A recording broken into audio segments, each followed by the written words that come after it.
नमस्कार, मी भगवान शेलटे. सिंधुदुर्ग लाईव्हच्या विशेष मुलाखतीमध्ये तुम्हा सर्वांचं स्वागत करतोय. कोकण जगाला हेवा वाटावा असा पृथ्वीवरचा प्रदेश. खर तर कोकणची ओळख फक्त समुद्र किनारे अशीच काहीशी गेली आहे. पण असा एक कोकणातला इथला भूमिपुत्र, एक अवलिया, त्याने एक वेगळी संकल्पना, टुरिझमची वेगळी संकल्पना मांडली. खरा कोकण, तर कोकणातला खरा कोकण जगाला दाखवण्याचा प्रयत्न केलाय.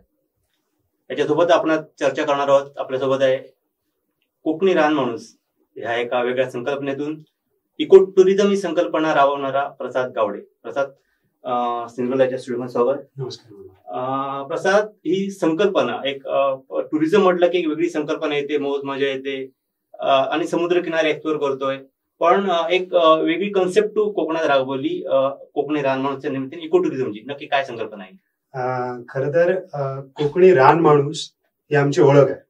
म्हणजे बेसिकली मी जेव्हा इंजिनिअरिंग करण्यासाठी औरंगाबादला होतो त्यावेळेस मी वेगवेगळ्या भागातले लोक तिकडे आलेले, पुणे, मुंबई, सगळ्या भागातले लोक आलेले. आणि मी एक कोकणातला, तळ कोकणातला, माझ्या बालपण एकदम मांगेली सारखे खेड्यात गेलं. आणि त्यानंतर आम्ही सावंतवाडीच्या एकदम डोंगराळ भागात राहणारी माणसं. तर तिथे गेल्यानंतर सगळे म्हणजे एक सो कॉल्ड एक जी मॉडर्न सोसायटी मधली माणसं असतात ती मी बघितली. पण मग एक सुरुवातीला आपल्याला एक असा कॉम्प्लेक्स येतो की बाबा न्यूनगंड येतो, आपण खेड्यातून आलो आहोत. पण मग त्यानंतर एक जाणीव झाली की माझ्यात काही वेगळ्या गोष्टी आहेत. मला कोकणामधल्या अशा एंडेमिक स्पेसिस माहिती आहेत, मी रानावनात फिरलेला माणूस आहे. आणि मग मी इथे काय करतोय, म्हणजे खरं तर हा इंजिनिअरिंगच्या प्रवासात मला आलेला एक अनुभव होता की आम्ही काहीतरी वेगळ्या कॅटेगरी मधली माणसं आहोत. आम्ही ज्याला वाईल्ड पीपल म्हणतो की आम्ही रान माणसं. आणि मग आमच्यासारख्या माणसांनी न्यूनगंड का बाळगायचं, आम्ही गावठी म्हणून न्यूनगंड का बाळगायचं. बेसिकली आमची लाईफस्टाईल वेगळी, आणि ही लाईफस्टाईल प्रमोट करण्यासाठी टुरिझम हा एक आधार आहे. म्हणजे आज जर असा एक चॅनल नाही जिथे एखाद्या रान माणसाला, म्हणजे आम्ही जे रान माणसं म्हणून प्रमोट करतो त्यांना आणलं जाईल, तर बेसिकली ह्या लोकांना एक्सपोजर नाहीये. म्हणजे कोकणातली जशी नानी असेल किंवा अगदी होडी चालवणारा तारी मामा असेल, ह्यांच्याकडे 20-25 वर्षाचं कोकणातलं ज्ञान आहे, गेल्या एका पिढीचं ज्ञान त्यांच्याकडे आहे. आणि त्यांच्याकडे अशा काही जुन्या परंपरा, कला, ह्यांचा एक भरलेलं एक नॉलेज आहे. पण ते कुठेतरी आज लोकांसमोर न येता आपण टुरिझम म्हणून प्रमोट करत असलेल्या गोष्टी या कुठेतरी हायफाय गोष्टी आहेत. मग ह्या लोकांना कोण प्रमोट करणार? मग ते आम्हीच, जे आम्ही रान माणूस आहोत. म्हणून हा एक as a lifestyle, as a tourism असा एक मॉडेल रान माणूस म्हणून मी प्रमोट करायला चालू केलं. नक्कीच. प्रसाद, टुरिझम म्हटलं की म्हणजे आता गोव्याकडे जेव्हा बघतो तेव्हा अनैतिक म्हण किंवा बेकायदा धंद्यांना ऊत येतो, बऱ्याच गोष्टी होतात. पण हे प्रमाण कोकणात जरी पर्यटक असले तरी हे प्रमाण खूप प्रमाणात कमी आहे. सगळे सांभाळून, इथलं कल्चर, इथली संस्कृती सांभाळून असं टुरिझम, शाश्वत टुरिझम शक्य आहे का? तुझा 2 वर्षाचा काय अनुभव सांगतोय? अगदी 2 वर्षाचे अनुभव खूप जबरदस्त आहेत. आणि मुळात कोकणामध्ये फिरत असताना, म्हणजे मी बेसिकली टुरिझम जेव्हा स्टार्ट केलं त्यावेळी आम्ही असंच, म्हणजे एक धुपेवाडी म्हणून कोलजरमध्ये वाडी आहे, तिथे एक जुना वाडा आहे वेट्यांचा. तर तेव्हा आम्ही चालू केलं आणि तिथे आम्ही एक घर होतं, जुनं घर वेट्यांचं. तर तिकडे आम्ही पर्यटकांना ठेवलेलं, आजूबाजूचा परिसर फिरवलं, खूप आवडला त्यांना. त्यानंतर मग माझ्याकडे पहिली फॉरेन टूर आली एक 3 वर्षापूर्वी, आणि आम्ही मांगेलीपासून स्टार्ट केलं, चोरला घाटाच्या खाली. आणि तिथून आमचा एंड पॉइंट होता कोंडुरा बीच. तर संपूर्ण कोकण त्यांना फिरत असताना, म्हणजे आम्ही starting from Western Ghat to coast, तर असं मी त्यांना कोकण दाखवलं. म्हणजे लोक फक्त एक कोस्टल लाईन धरतात मालवण पासून गोव्यापर्यंत, आणि ते कोकण दाखवतात. मी जिथे नदी उगम पावते तिथून जिथे ती समुद्राला मिळते ते जे कोकणचं स्ट्रक्चर आहे ते दाखवलं. तर बेसिकली हे असं कोकण अनुभवायला हवं. तर मग त्या लोकांचे मला रिव्ह्यूज असे होते की विदिन 1 ते 1.5 तास आम्हाला डेन्स फॉरेस्ट मिळालं मांगेलीचं, आणि लगेच बीच मिळालं. तर हे असं कुठे होत नाही. म्हणजे तू कुठेच मिळत नाही. हिमालयात गेलास तर तिकडे डेन्स फॉरेस्ट आहे किंवा मोठमोठ्या तुला माउंटन्स दिसतात, पण तिकडे समुद्र नाहीये. इव्हन नॉर्थ ईस्टला आसाम, मेघालयामध्ये पण फॉरेस्ट आहे, रेन फॉरेस्ट आहे, पण समुद्र नाहीये जवळ. तर आपल्याकडे इतका छान वेंगुर्ल्यासारखी कोस्टल लाईन आहे, मालवण सारखे सुंदर बीचेस आहेत, आणि त्याला लागून असलेला आपला सह्याद्री आहे जिथे वेगवेगळ्या प्रकारची वाईल्ड लाईफ आहे. तर हा एकंदर कोकणाचा हा युएसपी म्हणायला हवा की एकीकडे आपल्याकडे सह्याद्री आहे आणि समुद्र आहे, आणि ह्याला जोडणाऱ्या नद्या आहेत. तर ह्या गोष्टींना युएसपी ठेवून टुरिझम करायला हवं. मग जसं तू म्हणालास की कमर्शियल टुरिझम आणि शाश्वत पर्यटन. कमर्शियल टुरिझम सस्टेनेबल नाहीये. म्हणजे नावं घेऊन सांगणं कदाचित हे होईल, पण कलंगूट भागाची आजची स्थिती अशी आहे की तिकडे आज युरोपियन टुरिस्ट जात नाही. तिकडे इंडियन टुरिस्ट जातो, तो पण पार्टी कसिनो याच्यासाठी जातो. मग हे जास्त काळ टिकत नाही. मग जास्त काळ काय टिकतं तर ते संस्कृती आणि निसर्गावरती आधारित टुरिझम टिकतं आणि त्यामुळे निसर्गामध्ये जगणाऱ्या माणसांच्या जीवनाला एक महत्व येतं. म्हणजे जर आपण आज आसाम सारख्या किंवा भूतान सारख्या देशाकडे किंवा सिक्कीम सारख्या राज्याकडे जर आपण बघितलं तर त्यांची इकॉनॉमी ही टुरिझम वरती चालते. बरोबर. तर ते लोक काय प्रमोट करतायत की त्यांच्याकडची जी लिव्हिंग रूट ब्रिजेस आहेत, जे आपल्याकडचे साकव. बरोबर. तर साकव हा एक असा आहे गोष्ट की तू आता समजा एखाद्या नदी क्रॉस करताना पुलावरून गेलास, फील नाही येत, पण साकवावरून चालण्याचा फील येतो. हे कोकण आहे. तर बेसिकली हे अशा छोट्या छोट्या गोष्टी ज्या आपल्या कोकणातल्या आहेत त्या आपण प्रमोट करायला पाहिजे ऍज अ टुरिझम मॉडेल म्हणून. आणि मग त्याला वेळ लागेल, पण एकदा का सिंधुदुर्गला एक टुरिझमचं मॉडेल मिळालं, कारण आज काय सिंधुदुर्गला जरी हा भारतातला पहिला पर्यटन जिल्हा असला तरी टुरिझम म्हणून ओळख नाही मिळाली. गोव्याला जशी टुरिझमची ओळख आहे, पण गंमत ही आहे की अजून ओळख नाही मिळाली. हा एक चांगला मुद्दा आहे की आपल्यासारखी तरुण मुलं ह्याला चांगली ओळख देऊ शकतात. कारण आता गोव्याला दुसरी ओळख देता येणार नाही. गोवा म्हटल्यानंतर लोकांना पार्टी आणि बीचेसच आठवणार, पण सिंधुदुर्ग म्हटल्यानंतर आपल्याला वाईल्ड लाईफ आठवणार, सिंधुदुर्ग म्हटल्यानंतर बॅकवॉटर्स आठवणार, बीच आठवणार, रापणीची संस्कृती आठवणार, धनगरांचे चपई नृत्य आठवणार, किंवा आपले फूड कल्चर जे आहे म्हणजे कोमचे किंवा अळंबी हे आठवणार. तर हे आठवायला हवं तर ते आधी आपण जपायला हवं. आणि म्हणून कमर्शियल टुरिझम पेक्षा शाश्वत पर्यटन हा आपण सिंधुदुर्ग पर्यटनाचा मॉडेल ठेवायला हवं. आता म्हणाला युएसपी आहेत, पण ह्या कुठेतरी टिकवण्यात सांभाळण्यात आपली पिढी म्हण किंवा याच्या अगोदरची लोक किंवा सरकार म्हणून कुठेतरी कमी पडलं असं वाटतंय का, की हे प्रमोटच नाही होत आणि हे कुठेतरी काळाच्या ओघात सगळं जाईल, अशी भीती वाटते, अशी मलाही वाटते भीती. तुझं काय मत आहे? निश्चितपणे. रिसेंटली मी एक भगीरथ प्रतिष्ठानचे देवधर सरांचं एक वाक्य त्यांच्या भाषणात ऐकलं होतं की कोकणची जी परिस्थिती आहे, आज ज्या आम्ही जो असा अशाश्वत विकास झालाय किंवा जे काय आज आपण बघतोय मायग्रेशन, ह्याचं कारण ते म्हणतात की कोकणातल्या सारस्वतांनी कोकणचे वाट लावली. सारस्वत म्हणजे त्यांच्यामध्ये सुशिक्षित कोकणातला तरुण ज्याच्याकडे बुद्धिमत्ता आहे. पण तो तरुण आज काय करतोय तर काही पगाराच्या नोकरीसाठी कोकण सोडून मुंबई सारख्या ठिकाणी जातो.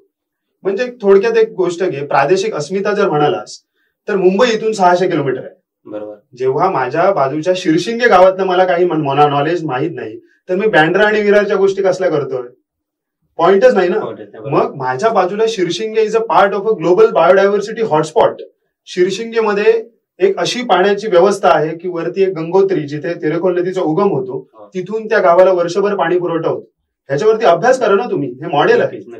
बॅकवॉटर मधले फिशेस आहेत, जसं आपण आज मल्हार इंदुरकरचं उदाहरण घेतो, त्याने ऑटर्स वरती काम केलं. चिपळूणचा मुलगा आपल्या तेरेखोल आणि तिलारी नदीत येऊन ऑटर कन्झर्वेशन वरती काम करतोय. मग आमची तिलारीतली मुलं काय करतायत, केरळवाल्यांना रबर साठी जमिनी विकतायत का? आता ह्याच्यामध्ये आपण परप्रांतीयांना देश देऊन उपयोग नाही. जर आपणच जर काही करत नसू तर परप्रांतीय येऊन तेच करणार जे त्यांना हवंय. त्यांचा कमर्शियल अप्रोच आहे. तुला थांबवतोय. आता तू परप्रांतीयांचा रबर आणि केरळ उद्योगाचा मुद्दा घेतलाय. ही बाहेरून येणारे जे धनाढ्य आहेत कुठेतरी आपलं कल्चर, आपली संस्कृती बदलतायत असं मला वाटतंय. नक्की काय वाटतं? अगदी काय असतं, आपली एक ठराविक इकॉलॉजी मध्ये राहणाऱ्या माणसांची एक संस्कृती आहे. बरोबर. आता सिंधुदुर्गाला मालवणी बोलीभाषा आहे. बरोबर. पहिली सुरुवात बोलीभाषेपासूनच करतो. जेव्हा परप्रांतीय येणार तेव्हा ते तुमच्यासोबत तुमच्या भाषेत इंटरॅक्ट होतात काय?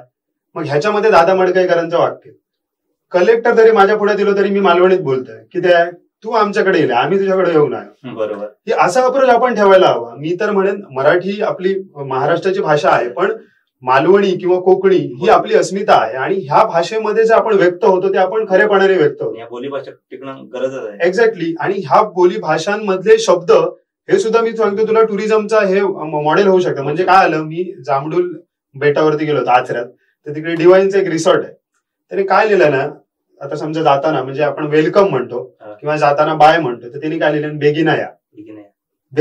किती शब्द आपुलकीचा वाटतो. तर बेसिकली ही जी आपुलकी आपल्या शब्दात आहे, आपल्या ज्या संस्कृतीत आहे, त्यामुळे काय होतंय की आपल्याकडे टुरिझम वाढण्यासाठी खूप मोठे कष्ट घ्यायची गरज नाही. जर ते शाश्वत पद्धतीने वाढलं तर, जर त्याच्यामध्ये स्थानिक लोकांचा सहभाग असेल तर. म्हणजे छोटंसं उदाहरण सांगतो. मी शिरवल गावात गेलो होतो, एक 10-15 जणांचा ग्रुप होता माझ्यासोबत, आणि आम्ही एक गरीब म्हणणार नाही, ते शिरवल मधले एकदम म्हणजे निसर्गाच्या कोंदणात राहणारी माणसं प्रचंड श्रीमंत असतात जरी मातीच्या घरात असली तर ती एक म्हातारी आजी होती. आम्ही थंयसून आपले दुपारचे 10 जण जातो. तर म्हणतात हे जयलात रे दुपारचे तुम्ही खय फिरतात, जयलात तुम्ही. ते टुरिस्ट होते, ते पैसे देऊन माझ्याकडे आले होते. त्यांना म्हणे नाही तर जेवण जाया, आत्ता घालू का पेजेक तांदूळ. ही आपली संस्कृती आहे, ही संस्कृती आहे. मग त्याच्यामध्ये कमर्शियल अप्रोच नाही, मला त्याच्याकडून काही मिळणारा अप्रोच नाही. मी तुला सांगतो, मी टुरिझम करत असताना मी पर्यटकांकडे पैसे मागत नाही. सर्व्हिस बघून, कोकणचा निसर्ग बघून, आमची बोली बघून लोक म्हणतात प्रसाद पैशाचा विचार करू नकोस. जेव्हा आपण अपेक्षा करतो ना तेव्हा लोक पैशाचा विचार करतात. आज जी मी त्या दिवशी कलंगूट बीचला गेलो आणि तिकडे मला गाडी पार्क करण्यासाठी 200 रुपये मागितले. गाडी लगेच परतली आणि शिरोड्या गेले. गरज नाही मला कलंगूट बघायची. मुळात तुमचा जो कमर्शियल अप्रोच आहे तो तुम्ही एकीकडे ठेवायला हवा. आणि तुम्ही जे दुसऱ्याला देताय, आम्ही म्हणतो पाहुणे इले घावणे घातले, हा जो आपला जो अप्रोच आहे कोकणी माणसाचा, तो टुरिझमचा एक खूप छान आपल्या म्हणजे प्रमोशनसाठी मुद्दा होऊ शकतो. नक्कीच नक्कीच. प्रसाद, अजून एक म्हणजे असं म्हटलं जाते की ह्याच्यात कोकणाकडे असा म्हणजे आंबे फणस, ह्याच्याकडे बघून तुमचा पोट भरताना काय असं एक टोमणा मारला जातो. पण ह्याच्यातच म्हणजे रोजगाराच्या प्रचंड संधी आहेत आणि तुला ते म्हणजे तुझ्या 2 वर्षाच्या अनुभवानं तू दाखवून दिले. नक्की अनुभव सांग ना, स्पेशली आपल्या तरुणांसाठी. निश्चितच तरुणांना मी नेहमी सांगत असतो की मुळात खूप गोष्टी आहेत कोकणात करण्यासारख्या. म्हणजे आता कोकणाचं साधक आहे, आपल्या भागाची ओळख ही हापूस नसून कोकम आहे. लक्षात घे, वाईल्ड फ्रूट आहे ते आपलं. आणि त्याला आपल्याला सिंधुदुर्गाला जॉग्राफिकल इंडिकेशन मिळालेलं आहे की वर्ल्ड बेस्ट क्वालिटी कोकम सिंधुदुर्ग तळ कोकणात, शिरोडा आणि आमचा सावंतवाडी वेंगुर्ला पट्टा. तर मग आपण हापूसचं ब्रँडिंग करू शकलो, पण मग आपण कोकमचं ब्रँडिंग का नाही करत? आपण आपली जी एनर्जी आहे, आपलं जे ब्रँडिंग लेवल आहे. तर एक छोटंसं उदाहरण सांगतो. गोव्यामध्ये एक कंपनी आहे, ती अमेझॉन वरती कोकम 600 रुपये किलोला विकते. आज आमच्या वाडीच्या बाजारात 4दा आगळ्यात लावलेला सॉल 300 रुपयात मिळतात. तर फक्त 2दा आगळ्याला लावलेले सोल आज गोव्यामध्ये अमेझॉन वरती ब्रँडिंग करून जर 600 रुपयाला विकत असतील तर हा नॉलेजचा खरा युटिलायझेशन आहे. तुम्ही नॉलेज घेऊन मुंबई पुण्यामध्ये नोकरी करण्यापेक्षा तुमचं नॉलेज इथल्या लोकल प्रोडक्ट्सला, लोकल इकॉनॉमीला कसं सपोर्ट करेल ह्याच्यासाठी आपण मॉडेल्स केलं पाहिजे. आणि ह्याच्यामध्ये तुमच्यासारखे जे चॅनल्स आहेत त्यांची भूमिका ही असायला हवी की अमुक एक विद्यार्थी अमेरिकेत जाऊन संशोधन करतोय, ह्याला एक्सपोजर देण्यापेक्षा अमुक एक माणूस कोकणात राहून काहीतरी करतोय, मग ते देवदार सरांचं मॉडेल असू दे किंवा सुमित भोसलेचं मॉडेल असू दे किंवा मिलिंद पाटीलचं मॉडेल असू दे, अॅग्रो मध्ये काम करतोय.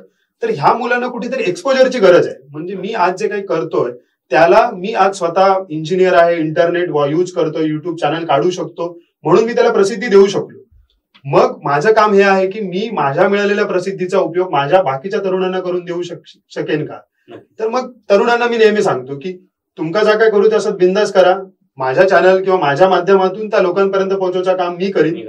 इव्हन माझ्याकडे जे टुरिस्ट येतात त्यांना कोकणामधून ऑथेंटिक फूड्स घेऊन जायचे असतात, फूड प्रोडक्ट्स. मग मी शोधत असतो कोण काय करतात. आपल्याकडे आता पोपळीच्या पानापासून प्लेट्स करतात. बरोबर. टुरिस्ट कोकणात येणं आणि त्याने प्रोडक्ट घेऊन जाणं हे खूप गरजेचं आहे. कारण आज मुंबई पुण्यामध्ये आपण जाऊन ट्रान्सपोर्टेशन स्वतःचं वापरणार, तिकडे जाऊन माल विकणार, त्याच्यामध्ये आपल्याला 10 कॉम्पिटिटर असणार. म्हणजे आज आपल्या नारळाच्या आधी केरळचा नारळ मुंबईत पोहोचतो. बरोबर. आणि तो स्वस्ताला जातो. पण जर लोक तुमच्याकडे आले तर तुम्ही सांगाल त्या किमतीला ते लोक घेणार.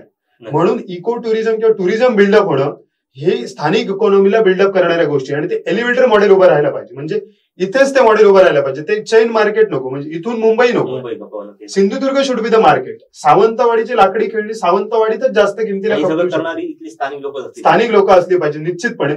आणि स्थानिक लोकांकडे हे नॉलेज आहे.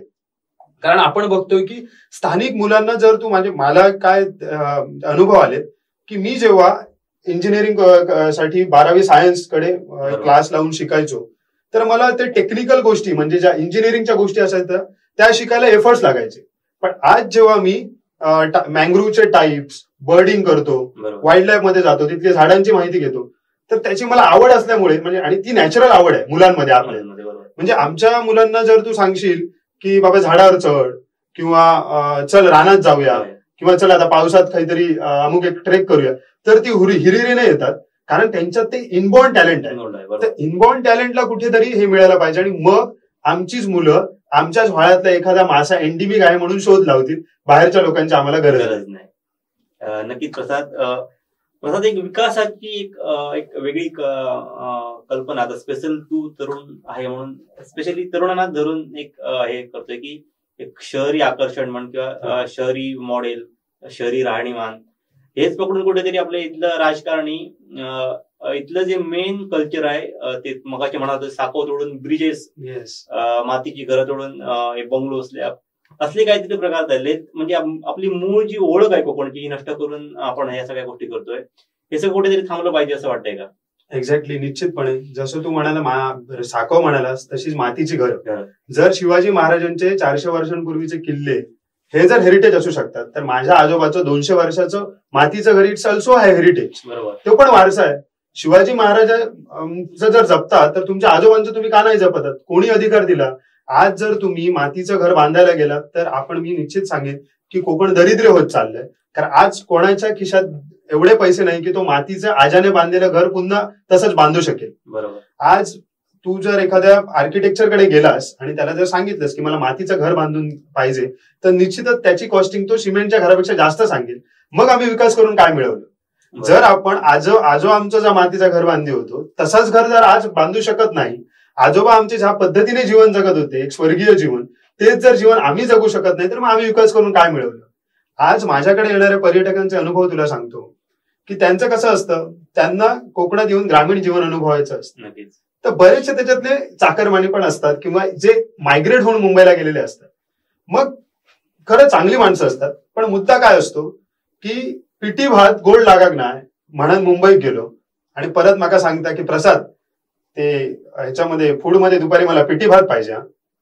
मग तुम्ही विकास म्हणताय आणि मग जे तुम्हाला वेगळं पाहिजे तर काय वेगळं पाहिजे? फायनली तुम्ही तुमच्या ज्या संस्कृतीकडे येत आहात तर मग तुम्ही ती प्रमोट का नाही करत? आणि परत अनेक मुद्दे आहेत त्याच्यामध्ये की जसं तू म्हणालास राजकीय लोक, शेवटी राजकारण कोण ठरवतं? जनता ठरवते. बरोबर. माझ्यासारखे जर 10 तरुण जर उद्या म्हणत असतील की दोरामार्ग पूर्णपणे इको सेन्सिटिव्ह व्हायला पाहिजे, तर का आमचे राजकीय नेते ऐकणार नाहीत? त्यांना मतं आम्हीच घालतो ना. आम्ही तो पॉलिटिकल मुद्दा बनवलाच नाही ना कधी. काही लोकांचे ते मुद्दे होते, काही लोकांचे ज्यांचं निसर्ग उद्ध्वस्त करून ज्यांची पोटं भरतात अशी काही मोजकी लोक आहेत गावात. ह्यात पूर्ण गावाला वेठीच धरून चालणार नाही. तर मग ती लोक काय करतात? तर मग तुला एक छोटी उदाहरणं सांगतो की आमचे जी दोडामार्ग पट्ट्यातली गावं आहेत त्या गावांमध्ये एक फॅड आल्या. आता काय करतात तर क्रशरसाठी डोंगर विकणे आणि मग तो क्रशर मालक 5 कोटी आणि 6 कोटी ह्यांना ह्याच्यासाठी देतो मंदिरं बांधायला. मंदिरांचे रिनोव्हेशन कोणाचे अधिकार कोणी दिले? मला सांग. जर आमच्या देवाक हापूसची पानं चलत नाही विडो ठेवताना, त्यांना रायवळची पानं हवी, मग तुमका राजस्थानाचा मार्बल कसा चालता देवळात घातलेला? तुमचे सुतार, तुमचे गवंडी, मुळात जी मंदिरं ही जी संस्कृती आहे ती का आहे? कारण स्थानिक जी 12 बलुतेदार पद्धत होती त्यामुळे सुतार असतील, गवंडी असतील, ह्यांना काही ना काही काम मिळावं आणि म्हणून ती देवराई मधली मंदिरं बांधली. आज प्रत्येक मंदिर काय भंपकपणा नको आहे त्याच्यात आपल्याला. एक साधी सुद्धा हाफ चड्डीत फिरणाऱ्या माणसाची मंदिरं 5 स्टार कशाला हवी आहेत? आमची लोक आज अगदी खेड्यात राहणारी लोक, त्यांचा देव कशात आहे? औदुंबराच्या झाडात आहे, उमराच्या झाडात आहे, पिंपळाच्या झाडात आहे, वडाच्या झाडात आहे. तुम्ही त्या झाडाचं महत्व तोडून तुम्ही जर मोठमोठे लक्झरियस मंदिरं बांधणार तर आमच्या लोक थंय जाऊन मांडी घालून हाफ चड्डीत बसतले. बेसिकली तुम्ही काय आणि कोणासाठी करताय? आज 6-6 कोटीची मंदिरं खेड्यामध्ये बांधणं ही खूप अतिशय विकृत मनस्थिती आहे. म्हणजे मी तर म्हणेन आज, आणि मग टुरिझम पॉइंट ऑफ व्ह्यूने सांगतो की टुरिस्ट लोकांना असं आवडतं की कौलारू मंदिरं हवी आणि कोकणाचं इसेन्स यायला हवं. मी कोकणातल्या मंदिरात गेलो असं तेव्हा वाटेल जेव्हा त्या मंदिराच्या बाजूला मस्त एक तुळशी वृंदावन आहे, त्याच्यामध्ये एंटर करताना तुम्हाला लाकडी दरवाजा आहे त्याचा, तिथून आत जाणार, देवाऱ्यामध्ये जाणार, तो एक जो फील आहे तो मंदिरांमध्ये असायला हवा. आणि मग देव तिथेच राहणार ना, देव निसर्गात राहतो. नक्कीच. प्रसाद, तुझ्या आताच्याच मुद्द्यात इको सेन्सिटिव्हचा मुद्दा, इको सेन्सिटिव्ह बद्दल प्रचंड गैरसमज स्थानिकांमध्ये एक टार्गेट करून पसरवले जातात. नक्की जरा ही जे चुकीचे गैरसमज आहेत ते तू क्लिअर करावायचं असं मला वाटतं. निश्चितपणे मुळात कोकण इको सेन्सिटिव्हच आहे. म्हणजे आम्ही ज्या भागात राहिलो, म्हणजे तू, मी, आपण सगळे ज्या भागात राहिलो त्या भागात एवढी सेन्सिटिव्हिटी होती. म्हणजे पूर्वी आमच्याकडे पाटकडे आकडे एक कोयती असायची, त्याच्या पलीकडे आम्ही झाड कधी तोडूक नाही. म्हणजे कोयती घेतली आणि काय तर शिरपुटा मारीत चाललो. पण आज तुम्ही डेव्हलपमेंटमुळे कटर आणलेत आणि आज कुठे डोंगरात जर उभा राहिलास तर पक्ष्यांचे आवाज कोकणात कमी पण कटरचे आवाज जास्त ऐकायला येतात, जेसीबीचे आवाज ऐकायला येतात. मग कोकणातली गावं शिल्लक राहतील काय? मुळात हे इको सेन्सिटिव्ह वगैरे हे काय शासनासाठी नाहीये, हे आमच्यासाठी आहे. आमचं लाईफस्टाईल उद्या आज कितीतरी गावांमध्ये भूस्खलन झाली, पूर आले, तर आणि मोठ्या प्रमाणावरती वाड्या बिड्या अशा सगळ्या घरं खाली आली. ह्याचं कारण काय? तर एकरोच्या एकर जंगल तोडून लोकांना एक काजूतून पैसा मिळतो म्हणून एकरोच्या एकर तोडून काजू लावतात. मुळात आपली एनडीबीसीटी काय आहे, आपल्याकडची वाईल्ड फ्रूट काय आहे, वाईल्ड व्हरायटी काय आहे, ह्याच्याकडे आपण लक्ष द्यायला हवं. फक्त काजूतून पैसा मिळतो म्हणून काजू लावणे, रबर लावणे, आणि मग ह्याच्यामध्ये अडचण होते त्यांना इको सेन्सिटिव्हची. तर मुळात इको सेन्सिटिव्ह म्हणजे काय, तर मी सकाळी घरातून उठल्याच्या नंतर माझ्या घरी मला उठवायला कावळा येत नाही, हॉर्नबिल येतो, द ग्रेट हॉर्नबिल येतो. हे तुमच्या इको सेन्सिटिव्ह कोकण तुम्ही उद्ध्वस्त केल्यानंतर माझ्या घराकडे कबूतर नाही तर कावळा येणार. हे आपल्याला हवंय काय? तुम्हाला जर नेचर लाईफ कळत असेल किंवा शाश्वत जीवन जर कळत असेल आणि जगण्याचं समाधान आणि आनंद कशात आहे, तर माझ्या घराच्या आसपास जवळपास 20-30 प्रकारचे बर्ड्स असेच सहज दिसतील. हे प्रत्येकाच्या, नॉट ओन्ली मी, प्रत्येकाच्या घराच्या आसपास. काल सहज मी खवण्याच्या खाडीत फिरत असताना मला ओरिएंटल ड्वार्फ किंगफिशर दिसला, आणि बऱ्याच जणांचं स्वप्न असतं फोटोग्राफरचं की ओरिएंटल ड्वार्फ किंगफिशरचा मी फोटो काढेन. तर मग अशा प्रकारच्या गोष्टी माझ्याकडे आहेत ज्या मी जपायला हव्यात. इन्स्टेड ऑफ दॅट मी काय करतो आहे, मी बाहेरच्या विकासासाठी किंवा मुंबईत जसा राहायचा तसा माका हे रवान जमायचा नाही. कारण मुंबई आहे, कोकण आहे, आणि लोक कोकण जो बघायला येतात, कोकणात मुंबई बघायला येत नाही. नक्कीच कोकण बघायला लोक बाहेरून येतात. पण एक असं वाटतंय प्रसाद की आताच म्हणजे कोकणच्या म्हणजे इथल्या माणसाकडे टॅलेंट आहे, पण इथल्या टॅलेंटचा, इथल्या साध्या भोळेपणाचा काही लोक फायदा घेतात असं मला वाटतंय. मागे तुझ्याच वाटतं मी फेसबुक लाईव्ह वरती बघितलं होतं की वेब सिरीज म्हणा की फिल्म मेकर्स म्हणा, इथे येऊन इथली आपली जी म्हणजे ते आपल्या प्लेसेस हे दाखवून म्हणजे आपली फोटो करून घेतात, आणि त्याचा फायदा इथल्या स्थानिकांना काही होत नाही. हा प्रकार थोडा गंभीर प्रकार आहे, नक्की काय सांगशील याबद्दल? बरोबर आहे. काय झालं, मी लॉकडाऊन मध्ये एक अनुभव या संदर्भातला घेतला की काय झालं, लॉकडाऊन मध्ये लोकांना महाराष्ट्राच्या बाहेर शूटिंग करायला मिळत नव्हतं आणि त्यामुळे गोव्यातही जायला मिळत नव्हतं. मग लोक काय करतात की जे फिल्म मेकर्स आहेत, वेब सिरीज वाले आहेत, त्या लोकांना कंटेंट हवा असतो, चांगले प्लेसेस हवे असतात. मग आपल्याकडे तर 101 प्लेसेस आहे, म्हणजे काही इतकी सिक्रेट बीचेस आहेत की मॉरिशस झग मारेल असे बीचेस आपल्याकडे आहेत. आणि एक संस्कृती आहे आपल्याकडे, म्हणजे असं नाही की तुम्ही मॉरिशसला गेलात तर तिकडे संस्कृती नाही दिसणार, जी रापण संस्कृती आपल्याकडे आहे. सो इट्स बेसिकली अ निसर्ग जीवन. तर मग हे लोक इकडे येतात, इथलं निसर्ग जीवन दाखवतात, हे सगळं दाखवतात. त्यांचे एक ठराविक चॅनल किंवा मोठमोठे चॅनल असे तिकडे पोस्ट करतात, त्यांना मोठे अवॉर्ड्स मिळतात. पण स्थानिकांना काय मिळतं? माझं गाव तू दाखवून गेलास, मला काय मिळालं? आणि मुळात हा जो मुद्दा आहे की त्यांना काय असतं की गोव्यामध्ये बीचेसला काही फीज असेल किंवा त्यांना परवडत नसेल शूटिंग करायला, किंवा त्यांना तशा लोकेशन्सला जर गोव्यामध्ये गेलं तर चार्जेस द्यावे लागतील असतील मोठ्या प्रमाणावरती. म्हणून त्यांना काय वाटतं की कोकणातली आपल्या साधी आहे, बीचेस गेलं हळूच एखाद्या रान माणसाला घेऊन गेलं की होऊन जातं काम. पण असं नाहीये. हा असता कामा नये. कोकणातल्या स्थानिक लोकांनी बाहेरच्या लोकांना ऍज अ त्यांच्याकडे येत असताना त्यांच्याकडून एक ठराविक फी कर आकारला पाहिजे ग्रामपंचायतीने, आणि या स्थानिक लोकांना एक फायदा व्हायला पाहिजे की तू दाखवतोस ती लाईव्ह माझी आहे, बरोबर, आपण दाखवलीस, मला काय मिळालं त्याच्यातून? तुला मिळालं, तू हिट झालास, तू डॉक्युमेंटरी बनवलीस, तू वर्ल्ड बेस्ट, पण मला काय मिळालं? बेसिकली हा विचार आम्ही करायला पाहिजे की आम्हाला यातून काय मिळतं, आणि फुकट द्यायची सवय कोणाला नाही लावायची. मला टुरिझम मध्ये एक्सपिरियन्स आलाय. सुरुवातीचे काही दिवस आले टुरिस्ट, या चला जांभळा काढून द्या, करवंद काढून द्या. हीच करवंद ही माणसं मुंबईत गेलो तर 4 करवंदाची हे 20 रुपयाला घेत आहेत, आणि आमच्याकडे हे बरं नाही ते बरं नाही म्हणून टाकतायत. ह्यांच्या समोर आम्ही अख्खा फणस ठेवतो, तिकडे 4 गरे 50 रुपयाला खातायत. मग तुम्ही कोकणाची व्हॅल्यू कमी करू नका. कोकणामध्ये स्वस्त गोष्टी विकू नका बाहेरच्या लोकांना, कारण तुम्ही ते निसर्ग जीवन जगलंय त्याचा बोनस आहे तो. तुम्ही झाडं जपली म्हणून त्यांना करवंद काढून देऊ शकताय ना. त्यांनी जपलीत का झाडं? त्यांनी मँग्रोव्ह तोडले आणि तिकडे भर घालून ते सिमेंट कॉन्क्रीटच्या जंगलात राहत आहेत. आम्ही झाडं जपली आहेत, आम्ही देवराया जपल्यात, आम्ही जंगल जपलंय, ह्याचा बेनिफिट आम्हाला मिळायला पाहिजे. आणि त्याच्यासाठी आम्हाला अगदी स्वस्त समजता का? मी प्रीमियम क्वालिटी माणूस आहे. मी जरी असं सामान्य दिसत असलो तरी माझी व्हॅल्यू काय आज? माझी व्हॅल्यू ही आहे की मी प्युअर ऑक्सिजन घेऊन जगणारा माणूस आहे. माझ्या गावात 100% प्युअर ऑक्सिजन आहे. आणि त्याचं कसं ठरतं तर ते आपल्याकडे झाडांवरती एक बुरशी येते बघ, ग्रीन कलरची, ते आमच्या आजूबाजूला आहे, प्रत्येकाच्या आहे. क्लिअर वॉटर आहे. इथे आल्यानंतर बिस्लेरी शहरात गेलो तर कुठेच दिसणार नाही, कुठेच दिसणार नाही.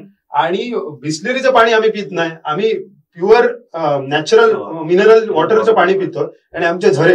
आणि म्हणून आम्ही आज कोरोना सोबत फाईट करणारे कोकणातले माणसं आहोत, सिंधुदुर्गात. नक्कीच. प्रसाद, कोकण एक्सप्लोर करताना म्हणजे मुंबईपासून ते जवळजवळ केरळ कारवार पर्यंत हा प्रदेश कोकण म्हणून येतो, कोकण टुरिझम म्हणून म्हणजे त्याला प्रसिद्धी राहते. पण या सगळ्यामध्ये सिंधुदुर्गाचं एक वेगळं कल्चर आणि स्पेशली सिंधुदुर्गाचं टुरिझम वेगळं आहे, त्याचे युएसपी आहेत. जर ह्या जिल्ह्याबद्दलच्या स्पेसिफिक तळ कोकणातल्या काही याच्याबद्दल तू सांगशील काय? जबरदस्त आहे. खरं काय आहे, कोकण म्हणजे लोकांचं काय होतं, मी कोकणात येऊन गेलो, मला बरेच जण सांग 10 वेळा कोकणात येऊन गेलो. बरं, तू दोडामार्ग बघितलास का? तू ते दाभेल गाव बघितलास का? नाही. कोकण येऊन गेलोस, कुठे येऊन गेलो तर कोस्टलने फिरून गेलेला असतो. आणि मग लोकांना रत्नागिरी, गणपतीपुळे, कारण ते जवळ असतं शहरांपासून, ते कोकण वाटतं. तर मग सिंधुदुर्ग हा वेगळा भाग आहे. म्हणजे जसा कारवार वेगळा आहे, उडुपी वेगळं आहे, मँगलोर वेगळं आहे, केरळ वेगळं आहे, तसं सिंधुदुर्गाची एक वेगळी जॉग्राफिकल कंडिशन्स आहेत. सिंधुदुर्गाची कर्ली नदी पासून खाली आपण जर विचार केला, म्हणजे कर्ली नदी, त्यानंतर आपली तेरेखोल नदी, तिलारी नदी, हा जो तळ कोकणचा जो भाग आहे हा डेन्स फॉरेस्ट हा भाग आहे. आणि आपलं जे तिलारीचं जंगल आहे हे पुढे महादेव वाईल्ड लाईफ सँच्युरीला कनेक्ट होतं. त्यामुळे जे हा पूर्ण सह्याद्री व्याघ्र प्रकल्प ज्याला आपण म्हणतो, जो पूर्ण 80 दांडेलीपासून एक वाघ, गिरीश पंजाबी सरांनी त्याच्यावर संशोधन केलं की तो 350 किलोमीटर चालत राधानगरीपर्यंत जातो. म्हणजे आपला हा जो कॉरिडॉर आहे हा एक वेगळा भाग आहे वेस्टर्न घाटचा.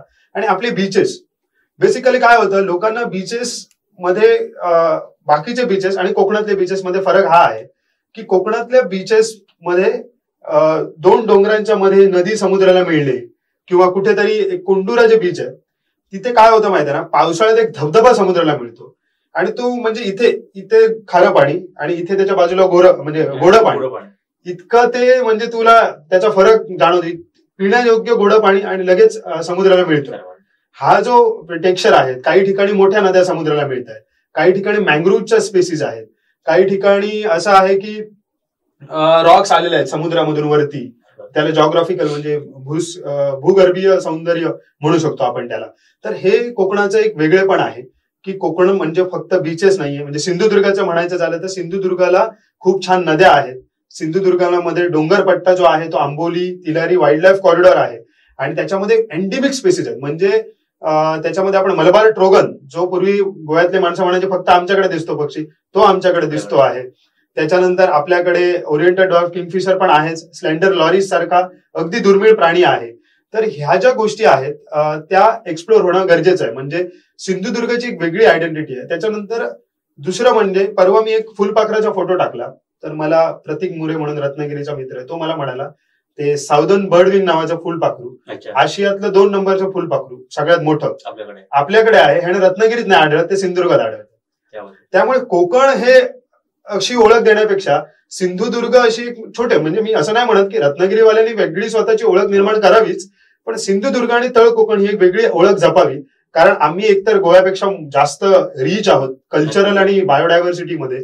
तर मग गोवा जर एवढंच स्टेट जर स्वतःला वेगळी ओळख देऊ शकते, तर आमचा एवढा मोठा जिल्हा जो एवढा इको हॉटस्पॉट आहे त्याने स्वतःची ओळख जपायला हवी. म्हणजे सिंधुदुर्गाची टुरिझम पॉलिसी वेगळी असायला पाहिजे. आपला शेवटच्या प्रश्नाकडे येतो, आपला वेळ संपत आला आहे.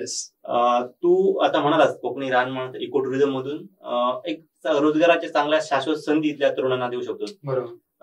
म्हणजे खेदजनक बाबतीत इथले तरुण शहराकडे जात आहेत. ह्या तरुणांना शेवटी आता काय आव्हान करशील? निश्चितपणे आता माझे फ्युचर 2 प्रोजेक्ट आहेत ज्याच्यावरती मी काम करायचं म्हणतो. की पहिली गोष्ट म्हणजे कोकणात आल्यानंतर पर्यटकांनी नुसतं फिरण्यापेक्षा ऍक्टिव्हिटी करायला पाहिजे, कंपल्सरी ऍक्टिव्हिटी. कर्ली बघणार तर ती कर्ली रस्त्यावरून नाही बघायची, नेरूर पारच्या पुलावरून, होडीतून बघायची. मग स्कोप आहे ना, वालावल पासून कर्ली, नेरूर पासून ती खाडी सुरू होते, ती तारकर्ली पर्यंत जाते. मधली गावं काय करतायत, फक्त तारकर्लीतच वॉटर स्पोर्ट चालू आहे आणि ते पण वॉटर स्पोर्ट्स आहे. मी तर म्हणतो त्या तारी मामा, आमचा जो मयू तारी हा, त्याच्या होडीतून फिरायला हवं. आणि तारी मामाकडे एखादा बायनाक्युलर असेल तो देईल, हा घे बायनाक्युलर, पक्षी बघत चल. तारी मामाचा जो मुलगा असेल ना तो मुंबईत नसणार, आता तो त्यांना पक्ष्यांची नावं सांगणार.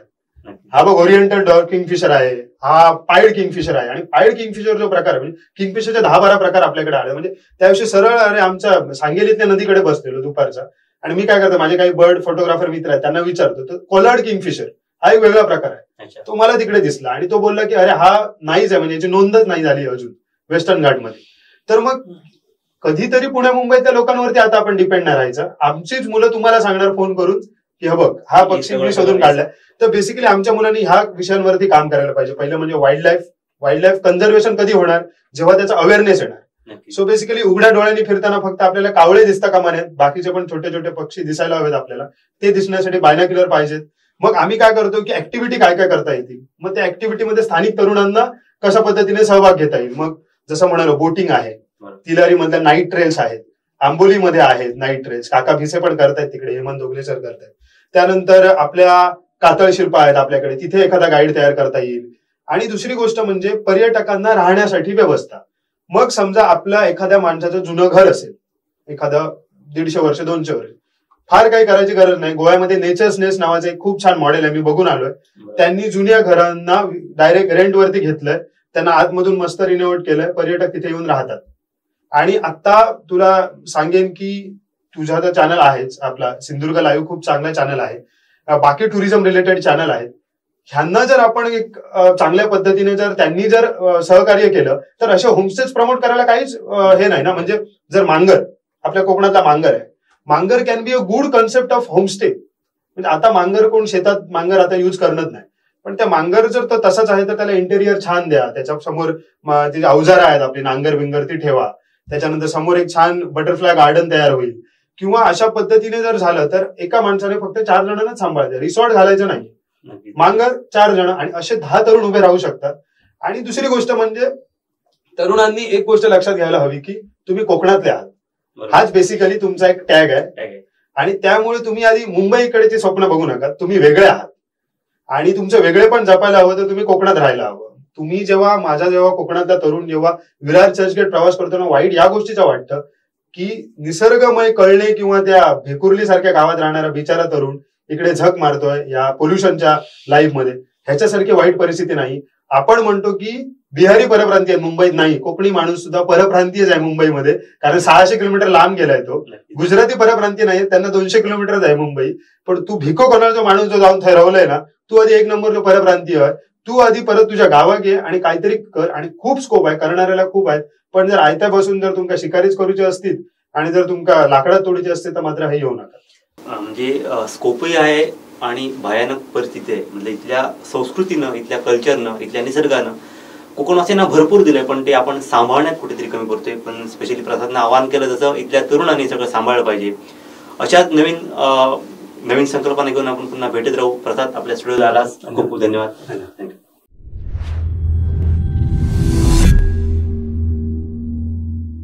तुम्हाला जर हा व्हिडिओ आवडला असेल तर लाईक करा, शेअर करा आणि सबस्क्राईब करायला विसरू नका.